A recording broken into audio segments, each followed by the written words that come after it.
Hey, what up you guys? So this is my Hey Mitch review of and movie talk of Avengers Endgame. Spoilers ahead.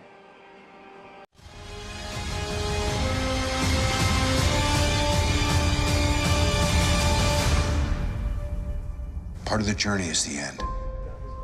Hey, so I did my quick movie review on my Instagram at Hey Mitch, and you can check that out. So going with some likes, again, I saw this movie a second time and I'm really glad that I did because I got to enjoy it thoroughly.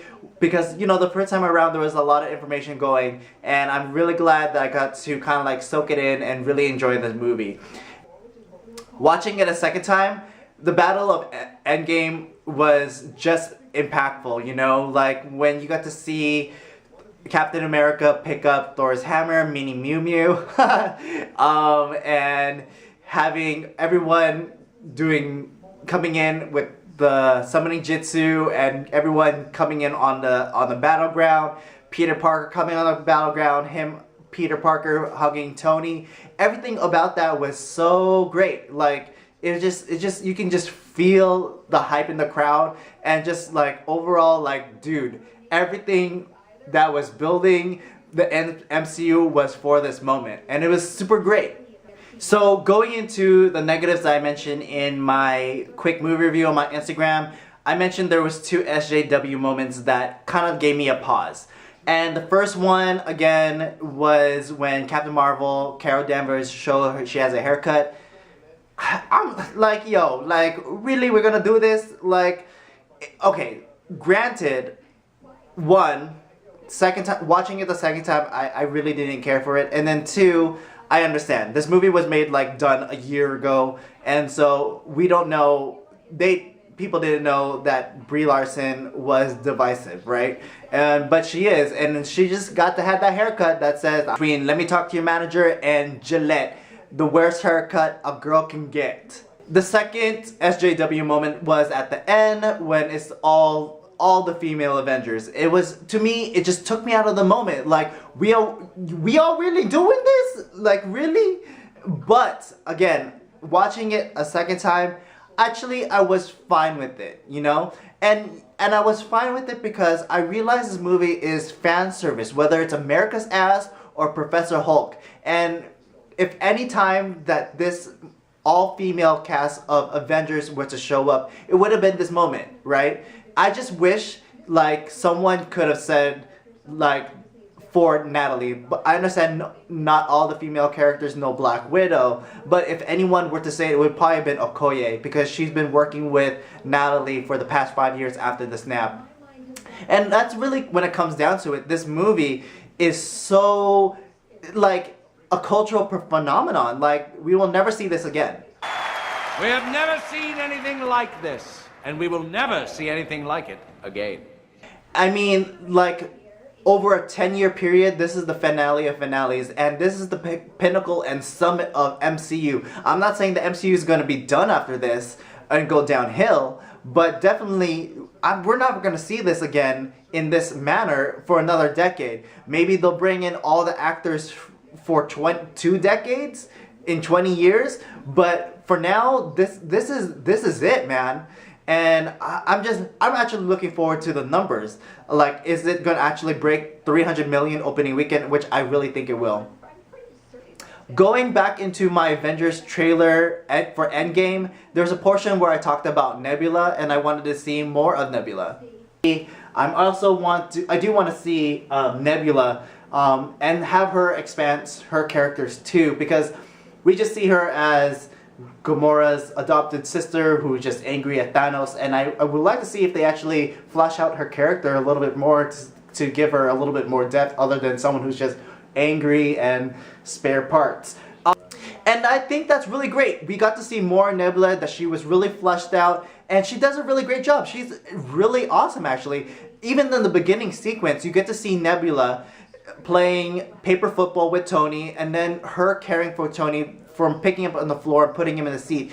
Like, Nebula is a cyborg, and she has come across as being heartless, doesn't care for anything, but she's a person that actually has a heart. And I think that's what is actually profound, actually, that, you know, like, she, in this course of the movie, you got to get to know her, right? And you realize it's kind of like, what's really great about her character is she's trying to always modify herself, trying to build herself up to be the best version of herself just to please her father, right? But in reality, what makes her whole is her love for her family, her love for her sister, her love for her friends. That's what makes her as a complete person. She doesn't just fight for herself, she builds her up so she can protect the people that she loves. And that's just like so wow. Like, she's not doing it just for her father now. She is doing it for her family, her real family that cares for her, right? So that's Nebula's like MVP. Hey, let's talk about the future of the MCU, right? So one thing in the Collider movie talk that I was picking up this sequence behind me is that like they took like 5 questions that we have after watching Endgame. And one of them is what will happen to Gamora and everything. So why Gamora? So I kind of agree with Roka. Like I think Gamora was actually the new Gamora was dusted, and the search is for getting back the original Gamora, like Infinity War Gamora. And so that I think that's kind of cool. Like if we're going to go back and learn about the Soul Stone and maybe even get back Black Widow. So I think that's actually a great kind of concept. Moving forward, I don't think the MCU is going to touch upon the Infinity Stones as much because we spent 10 years talking about them. But maybe talking about the Soul Stone because it wasn't fully flushed out. Maybe that would be kind of cool. I think the other stones was pretty much given, you know. There's nothing more that you need to have about the Time Stone, the Power Stone, the Tesseract. We have seen the Tesseract in so many movies. The Mind Stone, maybe we'll see the Mind Stone again. We'll see that. So another question was, were multiple timelines created? I had to see if, like in my head, I feel like there's 5 new timelines that are created. I know that Steve went back in time and tried to fix everything, but I don't know. I feel like there's going to be something where there's another timeline, like an adjacent timeline, because I feel like they're going to bring back Loki. And so I feel like there's going to be multiple timelines moving forward, but I don't know how they're going to do it, but it'll be interesting. And that actually goes into like how they're going to bring the X-Men, right?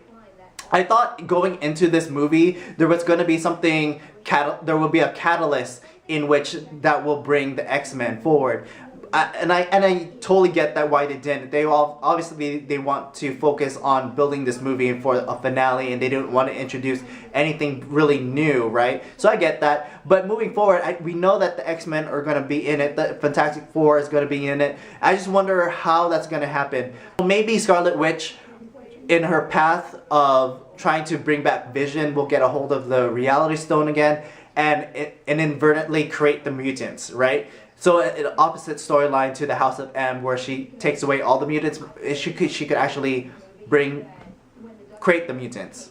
So the other question is, how will the world process this new reality with everyone that was snapped coming back? Which is pretty much the premise of NBC's Manifest, because people were taken away, people went with their lives 5 years later and aged, while the people that was put back into life didn't age. So essentially, what is happening in this new MCU timeline. I mean, one thing that Perry Nemiroff was mentioning is that she thinks that Ned didn't age, but I think she gave that assessment because Ned was crying, I guess, like, or was teary-eyed to seeing Peter Parker. But I think it's because he knew after the bus sequence, and then the ships coming to New York, and Peter was gone, he knew that Peter was in a big fight. And so I feel like Ned was crying in that moment, or teary or emotional in that moment, because he knew that he didn't know what happened to Peter Parker. You know, they just all got dusted in the end. And so it was his moment, like, hey, he's alright. So the last question that Collider was pushing is, who will lead the new Avengers?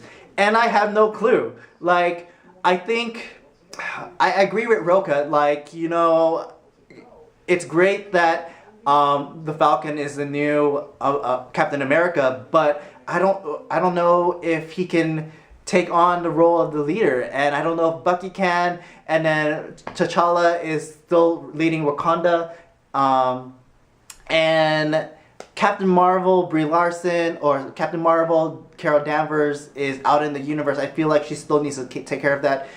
Which leads me to think maybe Peter Parker, but he's still too young. So I don't know. Like, it would have been great if Black Widow was still alive, because she was pretty much handling that in post snap. So I don't know who's gonna lead it. So, who else is there to lead this? Like, they have to bring a new character. They're saying Doctor Strange, and I suppose, but I don't know. I don't know who's gonna do it.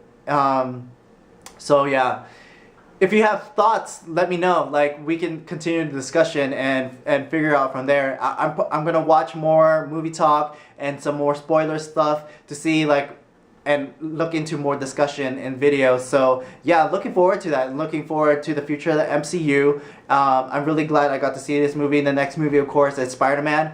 And so yeah, moving forward, I'm excited. But this was definitely a great finale to have. And yeah, thank you MCU for making the best crossover movie ever, right? So yeah. So hey, if you like this video, please like and subscribe. Help me build my channel. I would like to continue my channel and continue these discussions with you. Please also follow me on my Instagram at HeyMitchMitch and my other joint channel at It's Mandatory Fun. So until then, see you until the next video. Thanks for watching.